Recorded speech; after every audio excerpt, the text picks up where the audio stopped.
How about give us a tour of this one-car garage shop? What do we got going here? I'm standing at the garage doors in one corner. This is an example of an absolutely unrealized shop potential. We moved our crap in here and piled it wherever it landed, and that's where it's been ever since. But look what you got here. You got a big drawing board. You got a lot of wood standing around. Yeah, I do my own drafting. I lost 2,000 original drawings in my shop fire in '99, so everything that I did in my career is now, Go if I don't have a snapshot of it, there's no record of it. So we got a great big European style workbench right in the middle of the shop. Klaus and I built 5 of these in one batch. We had his helpers in his workshop help out with it, and it was so funny when we got to putting these things together. This backboard here is a piece of bird's eye maple. Frank and I were in a guild in 1978, and we bought a truckload of bird's eye maple together. He had a book match of this same piece for the backboard for the other bench that he did. I provided this, and I provided this curly maple vise, enormous dovetails. So this is, I think, real heavyweight. This is Thai rosewood here on the shoulder vise, and this is bloodwood and hickory. Gee whiz! So over here we got an Inca over-under planer joiner, or yeah, it's an over-under. This is the most accurate 10-inch joiner that I think was ever made. I agree. And I've used it. This is my second Inca. I got the very first one that Garrett Wade brought in 78, I think was the year that they first imported them. And it was small. It was a smaller machine. This is the second generation, which has a Tersa head on it. Is it over-under, or is it a planer joiner? It's a joiner planer. So why do you have another planer over there?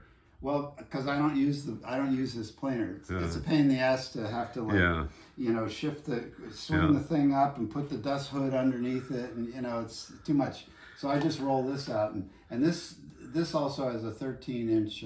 This is an ancient rigid that works a treat. It is perfectly fine for me. And then there's a shelf full of turnings and books and a neat rack of clamps. And there's boxes of bits and pieces of precious things like snake wood and of course there is elephant ivory and and all that stuff. And what's in the cabinet over in the corner there? Oh, hand tools, I bet. Whatnot. No, there's no hand tools in it. Okay. If you want to see hand tools, they're all behind you over here. Over here in this little bench. Yeah, this is where I keep my.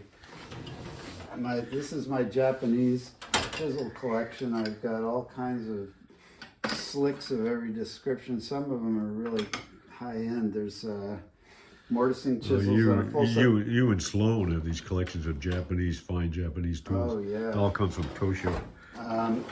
And here I'm sorry I haven't French fitted my. These are measuring tools. Yeah, all this is banged my together. Starrett collection, and it's just thrown in here. But I'm telling you, I'm a hack.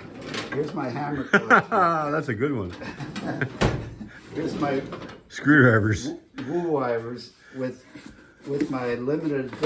I went to Tom Lee Nielsen's 25th anniversary party. Were you there? No. It was in Rockport. No, I never went. In 2000 and whatever, 2006, and I got myself ordered myself a bronze commemorative version 4.5, and it is just the most amazing smoothing plane. Better than a bedrock. Oh. It's the same pattern as a bedrock, it's just bronze. About 2 pounds heavier. Yeah. For one thing. And the Japanese saws up above us there. And here's what I More have planes. Left. I have other planes at my other house in Quadra. I'm still missing stuff. This is an interesting thing. I don't know if you ever saw these. Yeah, it's a flooring plane. Well, it's a number 7, but it was Paul Hamler built these scraper blade holders that go in here, and it's just the most amazing piece of gear. If for hand scraping, you could level a hardwood floor with that one. You probably could, yeah. And an old 5 that I used to another 4, and here's a bunch of Japanese planes and wooden stuff. These are actually Clark and Williams coffin planes, coffin smoothers. Okay, well, we're saving the best for last here. We're going to go over now to two things that are the best for last. Yeah. What's that? Well, there's a little tabletop drill press here. This belonged to my grandfather. This is from the 40s. It's a Buffalo. Oh, and it boy. started as a floor machine, and then and then I had a Walker Turner that I needed that had this this base on it, and I put the Buffalo on here when I lost the Walker Turner. And then we got a grinder with a CBN wheel and a stone wheel. Yeah. And then we got a router table and a belt sander and a bandsaw and a compressor and a pool wood. It's a long time since I saw a pool wood. Yeah. Give us the virtues of the pool wood. Well, the reason I got it was because I was a back patient and I was doing a lot of hollow turning. So when you're hollow turning something, you know, if you have to come in like this or like Ellsworth would just swing his leg up over and sit on it. Jeez, I can't even do that anymore. Right, no, he couldn't begin. But the pool wood is a swivel lathe, you know, so I can loosen it and this comes out here so I can turn a big bowl and stand here perfectly comfortable. Does it accurately go back into central axis?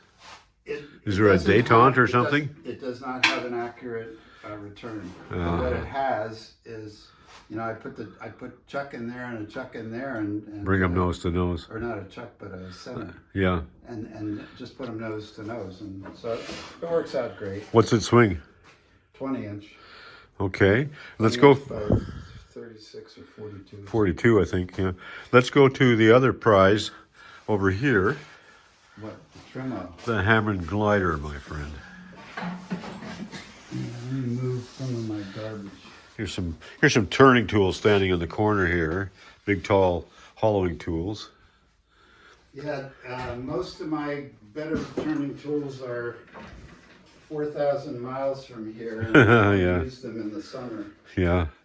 And here is a Hammond glider, which was a printing shop saw for sawing lead, but it is extraordinarily accurate sliding table circular saw. And the way it works is first you raise the blade, whatever height, and you can saw up to 1.25 inches without the table coming up, and then after that you're just using it to slice and trim off the end of something. So if you bring it all the way up, it's a 7-inch blade, 7.25-inch blade that's mounted on a mandrel instead of an arbor.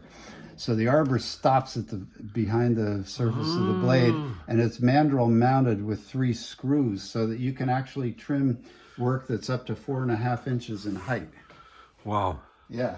And then this is a pica. This is actually Yes, all the graduations are in points and picas here. pica is 1/6 of an inch and a point is 1/72 of an inch. Right. And the saw is set up, designed for that level of trimming. Including the height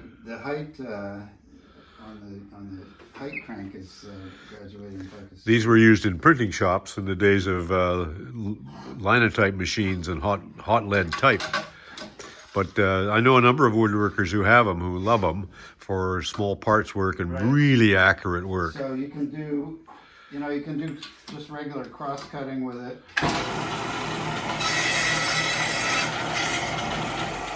I use this is about I'd say 100 thousandths kerf, and it's alternate top bevel, but it's a very shallow alternate top bevel. Uh-huh. And then you can take this.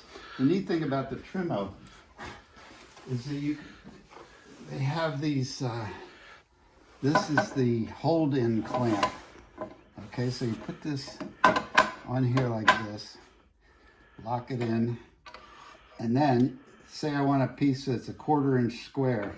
I can set it, I can dial this into my 1/4 inch. I can measure it with a tape or a starret ruler, and then put it in there and clamp it with this.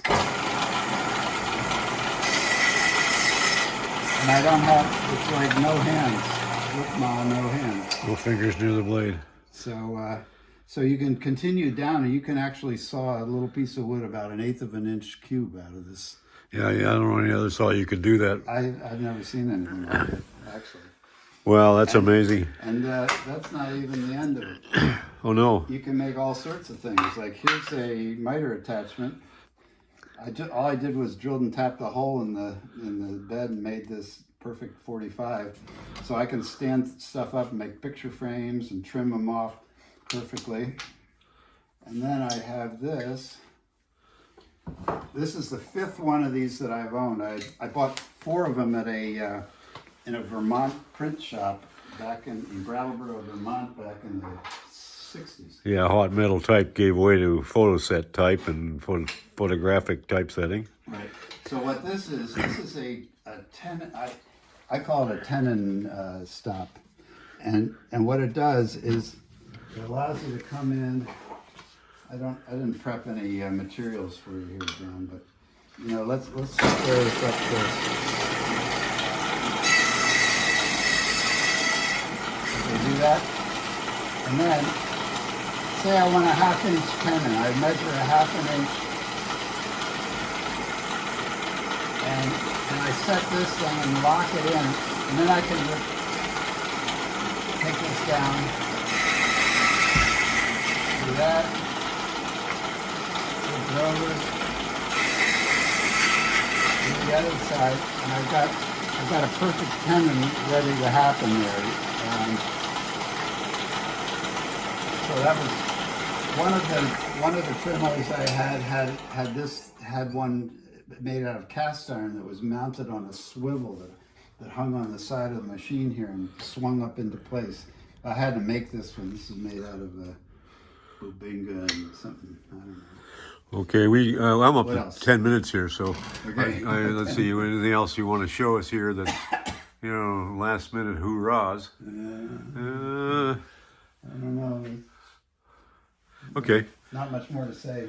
not much more to say. Well, there's a hell of a lot of shop to get into a single car garage for a guy who used to have, what was your shop before, 2,400 square feet? Yeah. And this is 200. Exactly. Oh my. 1/12. 1/12. Well, thank you, Ellis. Lovely visit. You're most welcome.